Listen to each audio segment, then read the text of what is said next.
Hello everyone, welcome back to the channel. In this video, I'm going to walk you through an easy guide on how to cancel Chase recurring bills pay. So to get started with a step-by-step guide on how to cancel recurring bills in the Chase app.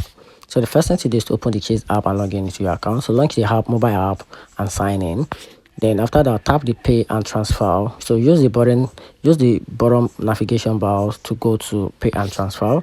Then under that, tap the see activities, then choose bills pay and Zelles to view your scheduled payment. Then after that, locate the upcoming recurring payment. It should appear at the top of the schedule list.